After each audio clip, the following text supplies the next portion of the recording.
Hello friends, मैं Rajesh Kumar DNA biology में आपका स्वागत है। आज हम कक्षा 12 के लिए मानव जनन में जो आप पढ़ रहे थे लगातार, उसमें छठा भाग लेकर के आया है, जिसमें दो तरह के क्वेश्चन है, अंडाशय का अनुप्रस्थ काट एवं अंडाणुजनन। दोनों एक दूसरे से रिलेशन रखता है, उसी रिलेशन को आपको दिखाना भी। आइए, इससे पहले जो हम टॉपिक पढ़ाए थे उसका नाम था, जो आप कल के लिए लगभग पढ़े थे, उसमें हमने टॉपिक को क्लियर किया था, जिसे फीमेल रिप्रोडक्टिव सिस्टम कहते हैं उसको आपने भली भांति देखा भी था। आज हम उसके आगे अंडाशय का अनुप्रस्थ काट एवं अंडाणु का जनन, इन दोनों पर चर्चाएं करेंगे थोड़ा बहुत। हालांकि अंडाशय का अनुप्रस्थ काट तो आज क्लियर हो जाएगा, अंडाणु जनन हम अगले पार्ट में करेंगे, लेकिन कैसे होता है वो यही देख लेंगे। अब क्या है कि इसको शुरू करने से पहले मैं आपको बता दूं कि अंडाणु जनन की प्रक्रिया अंडाशय में संपन्न होती है और मादा में अंडाणु का जो जनन की प्रक्रिया है वो उसके माँ के जब वो भ्रूण अवस्था में ही रहती है तो मिलियनों गोनिया का निर्माण, एक कोशिका है वो गोनिया, अंडजननी कोशिका जिसे कहते हैं, इसका निर्माण मिलियनों में होता है।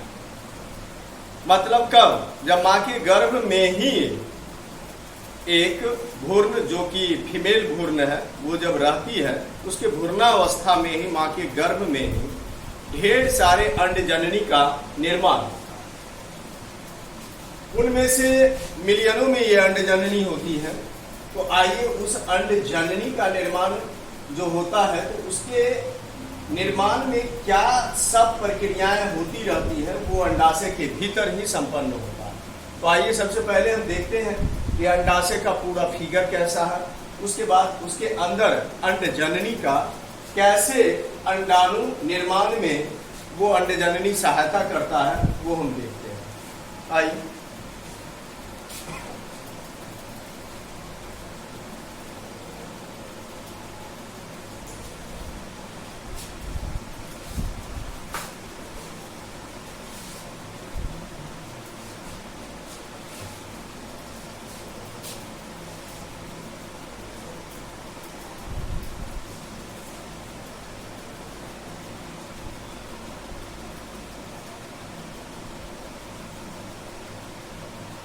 तो ये एक अंडाशय का मैंने फिगर लिया है।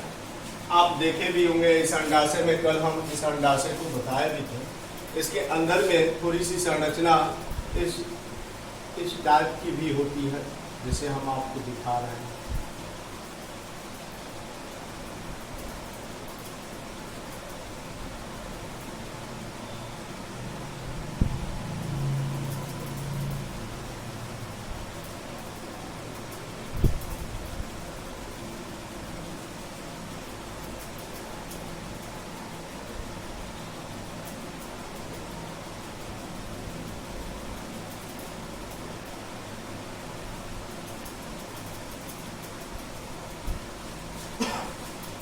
इस टाइप की संरचना होती है। मान लीजिए एक उगोनिया को हम इस अंडाशय पर दिखाएं, ऐसे मिलियनों में बनते हैं ये, लेकिन एक उगोनिया यानी एक अंडजननी को हम यहाँ दिखाएंगे। गौर से देखिएगा, एक अंडजननी को हम दिखाते हैं यहाँ पर, ये एक अंडजननी।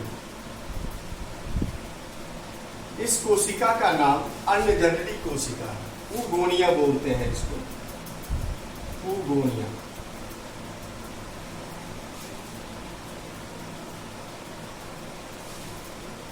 अंडजननी,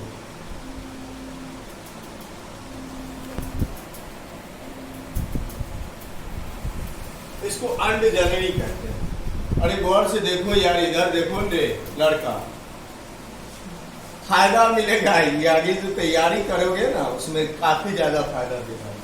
ठीक है, किसी भी चीज को जब ज्ञान बच रहा हो तो उसे बढ़िया से देखा करो। इस पर अर्धसूत्री विभाजन पूर्वावस्था फर्स्ट होता है। मतलब जब माँ के गर्भ में ही लड़की रहती है भ्रूणावस्था में, तभी ढेर सारे उगोनिया बन जाते हैं उसके ओवरी में, है ना। उसके ओवरी में ढेर सारे उगोनिया बन जाते हैं। उनमें से एगो उगोनिया को लिए हैं, ये ओवरी में यहाँ दिखा रहे हैं, एगो के लिए है ना। ढेर सारे हम लेबो नहीं किए हैं, एक को लिए। अब उतनी सारी मिलियन में बनता है, कितना के लेंगे, है ना।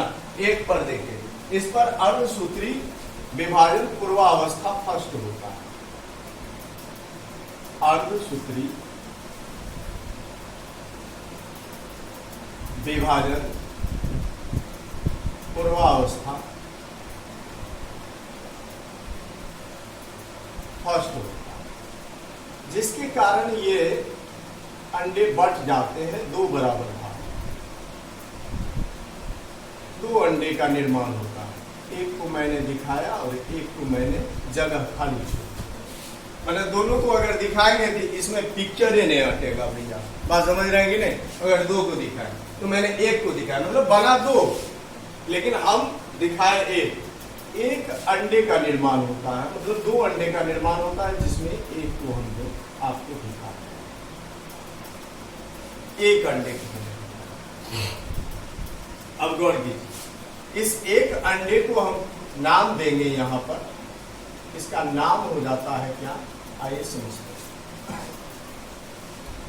इसको बोला क्या जाता है, इसको कहते हैं हम प्राथमिक अंडक। प्राथमिक अंडक यहां समझना पड़ेगा। प्राइमरी ओसाइट, प्राइमरी ओसाइट, प्राथमिक अंडक यहां समझना पड़ेगा।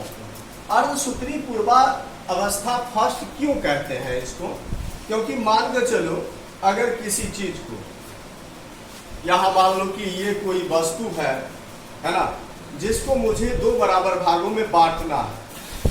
अब बांट दिया और यहां लटका हुआ, ये पूरा अर्धसूत्री हुआ। ये पूर्ण अर्धसूत्री है कि अपूर्ण अर्धसूत्री है, इसे हम अपूर्ण कहेंगे। ये पूरा नहीं फटा, समझ रहे हैं कि नहीं, पूरा नहीं कटा। तो यहाँ पूर्वा अवस्था फर्स्ट हो जाता है, लेकिन कटता पूरा नहीं, जिसकी वजह से चूंकि आप मां से लिए हैं, आपने मां से लिए हैं इस उगोनिया को, तो उसमें क्रोमोसोम की संख्या होगी 46। तो यहाँ पर उगोनिया में क्रोमोसोम की संख्या को हम लिखेंगे 46। इसे 2n से डिनोट करेंगे। एक n बराबर होता है 23 गुणसूत्र, 2n से अगर डिनोट करेंगे तो 46 गुणसूत्र होगा, ऐसे मान लिया। तो यहाँ पर अर्धसूत्री विभाजन पूरा हुआ नहीं, तो यहाँ पर n रहेगा कि 2n, 2n ही रहेगा, क्योंकि अर्धसूत्री पूरा तो हुआ नहीं। तो यहाँ पर दो अंडे का निर्माण हुआ, अर्धसूत्री विभाजन पूर्वावस्था फर्स्ट, यानी कि अपूर्ण अर्धसूत्री विभाजन हुआ। यहाँ पूरा अर्धसूत्री विभाजन हुआ नहीं, दो अंडे बन गए, ये बात अलग है। तो इसे प्राथमिक अंडक या प्राइमरी oocyte कहते हैं। कुछ दिनों के बाद जब लड़कियां माँ के गर्भ से बाहर आ जाती है, 12 या 13 साल की अवस्था में आती है, 12 साल की अवस्था में समथिंग, लड़कियों में मेंस्ट्रुअल साइकिल कब खुलता है, 12 साल की अवस्था में जनरली। तो जब इस अवस्था में आती है 12 साल की अवस्था में, तब इस पर क्या होता है वो देखिए। इस पर एक विशेष प्रकार का आवरण, एकदम महीन पुटक चढ़ने लगता है इस अंडे पर। एक विशेष प्रकार का आवरण इस अंडे पर चढ़ने लगता है, दिखा रहे हैं, ये आवरण चढ़ गया।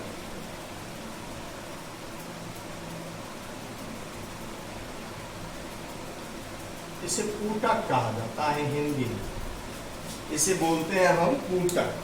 तो इसको आप कह सकते हैं ये प्राथमिक पुटक चढ़ गया है, इसका प्राथमिक पुटक।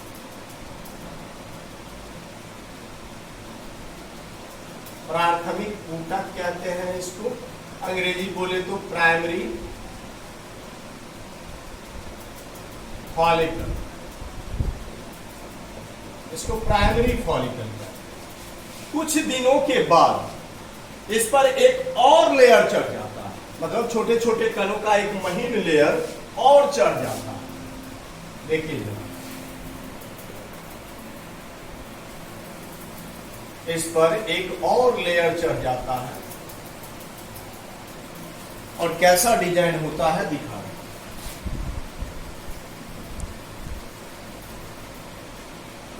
ये तो प्राथमिक फूटक है।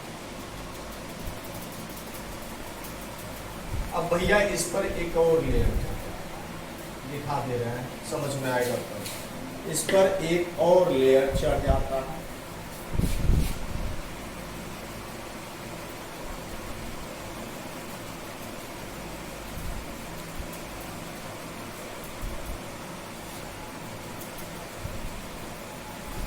अब इस फूटक को कहते हैं हम द्वितीयक फूटक। इसका नाम हम देते हैं द्वितीयक फूटक। कुछ दिनों के बाद ये घटना होता है, द्वितीयक फूटक। यहां एक चीज छोड़ रहे हैं हम, दिखा रहे हैं आपको, सेकेंडरी फॉलिकल। सेकेंडरी फॉलिकल यहाँ 2n है, अर्धसूत्री विभाजन पूरा हुआ नहीं है, ये भी 2n है, ये भी 2n है ना। देखिए अब कुछ दिनों के बाद इस पर एक और फॉलिकल चढ़ जाता है जिसको हम टर्सरी फॉलिकल कहते हैं, है ना। वो भी आपको दिखाते हैं। एक और फॉलिकल कुछ दिनों के बाद इस पर चढ़ जाता है, इसे टर्सरी फॉलिकल कहते हैं। इसे टर्सरी फॉलिकल के नाम से जानते हैं।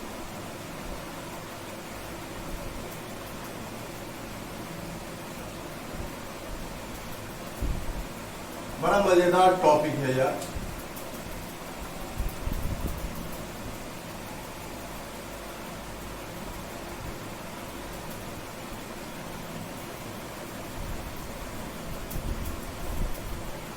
इसे टर्सरी फॉलिकल कहते हैं। एक और इस पर चढ़ेगा अभी तुरंत, एक और फॉलिकल इस पे आ जाएगा, इसे टर्सरी तृतीयक फूटक।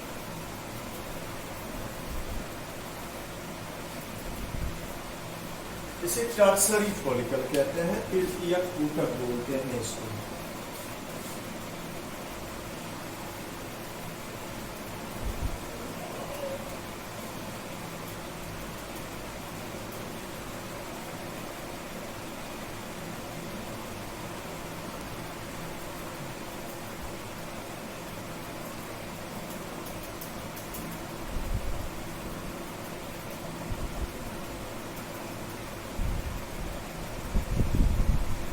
टर्सरी फॉलिकल कहते हैं। अब टर्सरी फॉलिकल के बाद जब टर्सरी फॉलिकल बन जाता है तब कहानी शुरू होता है। अब क्या है जरा समझिए। जब ये टर्सरी फॉलिकल बन जाता है तो यहां तक तो 2n बना था। अब इसका जो अर्धसूत्री विभाजन आपने देखा था कि पूरा नहीं हुआ था, फिर से दिखाते हैं, इस कागज का बार बार इस्तेमाल। अब जब टर्सरी फॉलिकल जब बन जाता है, यहाँ तीनों फॉलिकल बन जाते हैं, तो ये जो लटका हुआ भाग है ये पूरा कट के गिर जाता है ना। तो ये जब ही टर्सरी फॉलिकल बना, ये दो बराबर भागों में बट जाते हैं अंडे, दो बराबर भागों में। अब गौर से आप देखिएगा तो इसमें दो अंडे बने हैं, एक छोटा अंडा एक बड़ा अंडा, है ना। इसको जरा सा दिखाते हैं आपको बढ़िया से। एक छोटा अंडा और एक बड़े अंडे का निर्माण हुआ है। एक छोटा अंडा और एक बड़े अंडे का निर्माण हुआ। तो जो बड़ा अंडा है उसको कहते हैं, जो बड़ा अंडा है भीतर में, उसे हम कहते हैं क्या, द्वितीयक अंडा। यहां पर बना था ना प्राइमरी अंडा, है ना, तो ये हो जाएगा सेकेंडरी अंडा, द्वितीयक।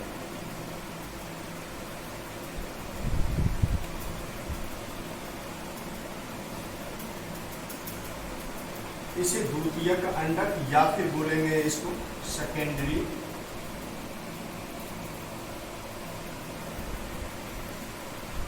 oocyte। इसे सेकेंडरी oocyte। जब सेकेंडरी oocyte यहां पर बन गया तो इसमें छोटा वाला अंडा आपके भी दिमाग में होगा कि सर तब इसको क्या कहेंगे, छोटा वाले अंडे को क्या बोलेंगे, तो इसको कहते हैं प्राथमिक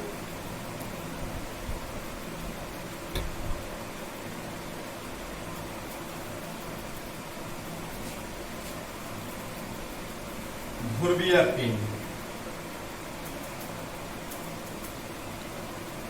ध्रुवीय पिंड बोलते हैं,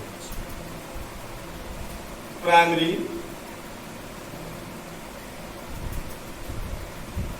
पोलर बॉडी।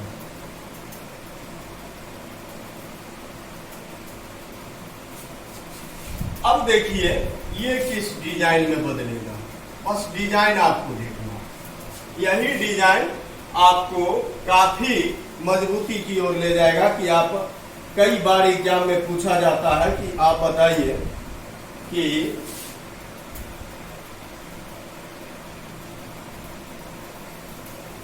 क्वेश्चन रहता है, कई बार ये क्वेश्चन पूछे जाते हैं कि अंडाशय के अनुप्रस्थ काट का फिगर बनाइए। ये फिगर अनुप्रस्थ काट का ही हम बना रहे हैं, दोनों चल रहा है। आप देखिएगा कि इसमें से अंडाणु भी निकलेगा लास्ट में, लेकिन आप जब भी आपसे क्वेश्चन पूछे कि किसी अंडाशय का अनुप्रस्थ काट का चित्र बनाइए, है ना, तो आप आसानी से फिगर यहां से दे सकते हैं।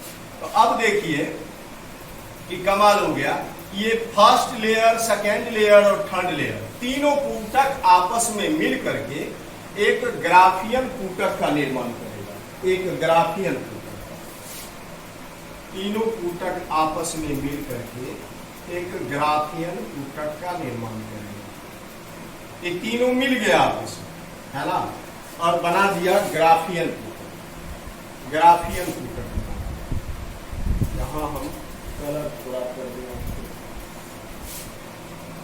तीनों मिल करके ग्राफियन पूटक का निर्माण करेगा।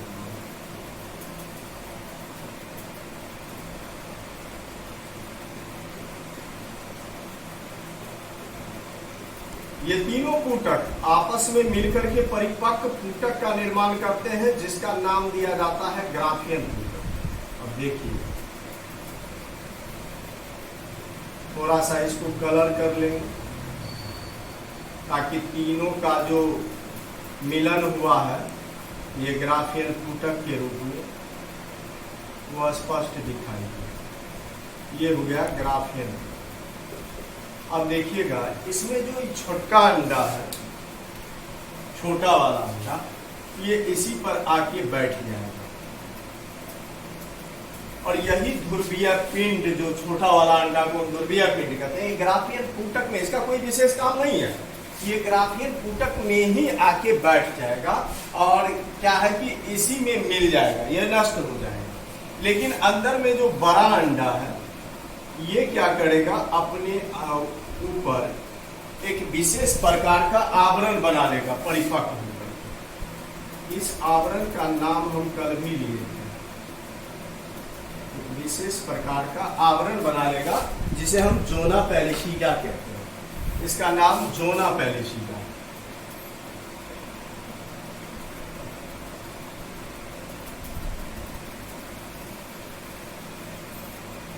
इसका नाम जोना पैलिशिडा है ना। अब जोना पैलिशिडा जो होता है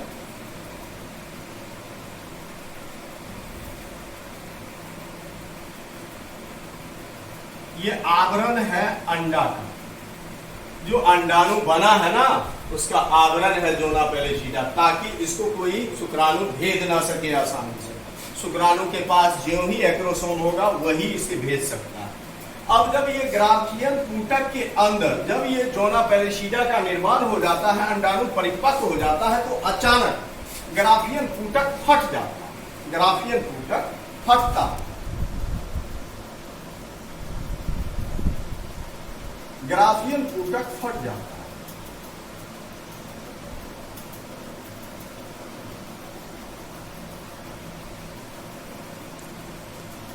ग्राफियन पूटक फटता है और इसमें से बाहर क्या निकलता है,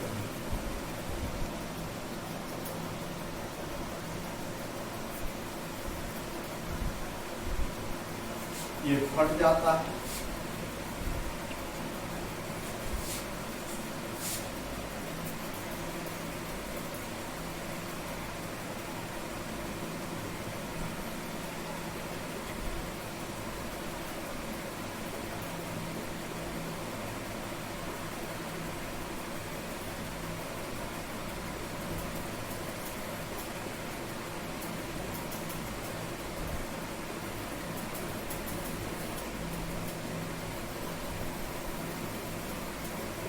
तो भैया ये फट जाता है और फटने के बाद इसमें जो अंडाणु है,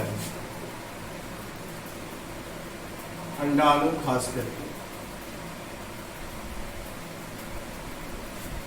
वो बाहर निकल जाता है।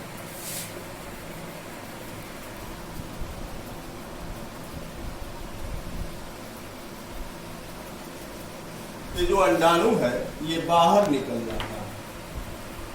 इसके बाहर निकल यानी ग्राफियन ऊतक का फटना और इससे बाहर निकलना अंडाणु का यह घटना कहलाता है ओवुलेशन यानी अंडोत्सर्ग की क्रिया। ये 2 नंबर का क्वेश्चन भी पूछता है, अंडोत्सर्ग की क्रिया से आप क्या समझते हैं?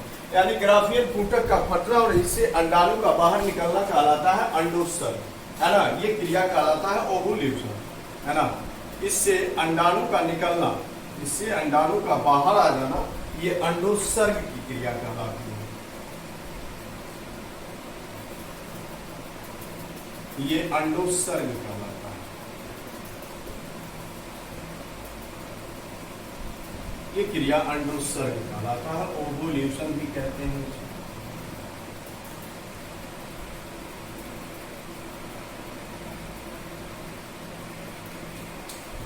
ओवुलेशन कहते हैं इसको। तो कुल मिलाकर के यदि हम ये सारे घटना को यदि हम देखते हैं, अंडोत्सर्ग की क्रिया को भी हम अगर देख ले बढ़िया से, तो एक चीज इसमें स्पष्ट हो जाती है कि यहीं पर अंडाणु का जनन होता है। हमारा टॉपिक भी था कि अंड जनन, अंडाणु जनन कैसे होता है। तो अंडाणु जनन की प्रक्रिया संपन्न होती है कैसे, एक बार फिर मैं इसको रिवाइज कर देता हूं कि मादा जब गर्भ में रहती है तो भ्रूण अवस्था में ही, लड़की अगर वो भ्रूण है, फीमेल अगर है, तो उसके भ्रूण अवस्था में ही मिलियनों में ओगोनिया नामक सेल बनता है, अंडा सेल।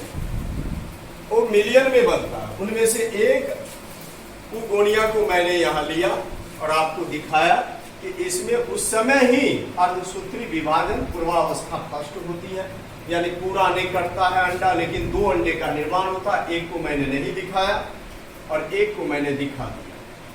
एक को मैंने दिखाया तो चूंकि एक ओगोनिया में 46 क्रोमोसोम की संख्या होती है, तो ये भी 46 ही होगा।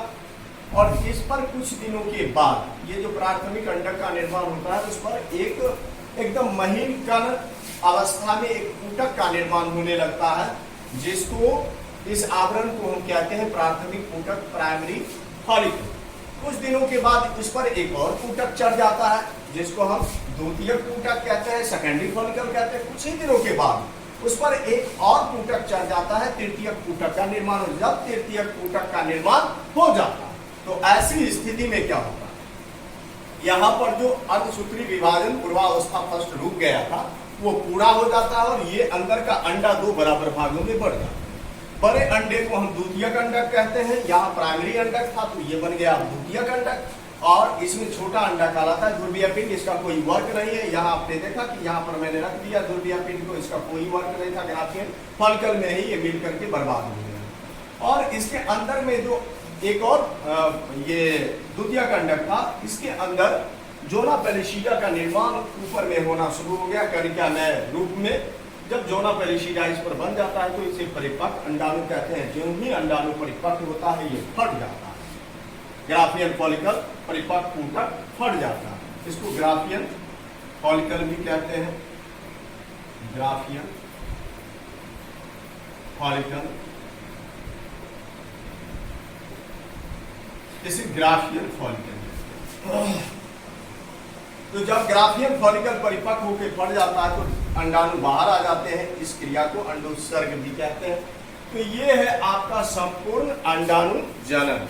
दूसरी बात ये हो गया आपका अंडाशय का अनुप्रस्थ काट, दोनों समझ लीजिए इसमें। हालांकि अंड जनन की प्रक्रिया हम कल एक छोटा सा इसका दूसरा रूप बताएंगे जो बहुत सिंपल है, वो छोटा वाला हम बता देंगे कल आपको।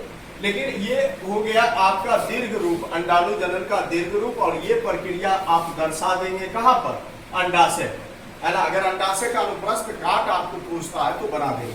अब जानते हैं जब ये ओव्यूलेशन हो जाता है तो ये जो बचा हुआ भाग है ये कार्पस लुटियम में चेंज हो जाता है, ये कार्पस लुटियम बन जाता है। इस टाइप का कार्पस ल्यूटियम में ये चेंज हो जाता है। कार्पस ल्यूटियम में ये चेंज हो जाता है, इस डिजाइन में ये बन जाता है कार्पस ल्यूटियम। जानते हैं ये कार्पस ल्यूटियम क्या है? ये एक अंतःस्रावी ग्रंथि बन जाती है जो प्रोजेस्टेरोन नामक हार्मोन स्रावित करता है, जो ये लगातार आगे का प्रक्रिया संपन्न कराते रहता है। तो ये कोई बड़ा चीज नहीं था, एकदम सिंपल में हम इसे बता दिए। इसको रिफाइन करके आप अनुप्रस्थ काट देख सकते हैं अंडाशय का, और साथ ही साथ इसको भली भांति समझ भी सकते हैं। बहुत आसान है ना। यहाँ से आप बारी बारी से यदि आप देखते हैं तो बहुत आसान लगेगा ये आपको, एकदम इजी में ये आप इसे बना सकते हैं। तो आपसे कुछ सवाल भी है मेरा, आप जवाब देंगे हमारे कमेंट बॉक्स में। सबसे पहला है कि अंड जनन की प्रक्रिया जो है मादा में कब से शुरू होता है? दूसरा क्वेश्चन है ग्राफियन फॉलिकल का फटना तथा उससे अंडे का बाहर निकलना क्या कहलाता है? तीसरा हमारा क्वेश्चन है, आप देंगे जवाब कि अर्धसूत्री विभाजन पूर्वावस्था फर्स्ट में एक उगोनिया कितने अंडे को जन्म देती है ना। तो कुल मिलाकर के ये हमारा क्वेश्चन है, और इसके साथ साथ ये आपका टॉपिक आज समाप्त होता है। हमारे अगर चैनल में आप जुड़ रहे हैं तो सब्सक्राइब भी कीजिए और ज़्यादा से ज़्यादा लाइक और शेयर भी कीजिए। हम जल्द आपको अगला इसका भाग आपके सामने लेकर के आएंगे कि अंड जनन कैसे होता है, उसकी पूरी प्रक्रिया को हमने आपको बता दिया, और छोटी प्रक्रिया, इसका छोटी प्रक्रिया भी है, वो भी हम जल्द लेकर के आएंगे हमारे चैनल के साथ साथ। हमसे इंडिविजुअल क्लास लेने के लिए आप हमारे नर्हल क्लास को डीएनए बायोलॉजी के नाम से चलता है, उसको आप ज्वाइन कर सकते हैं। धन्यवाद। अगले वीडियो में हम जल्द उपस्थित होंगे।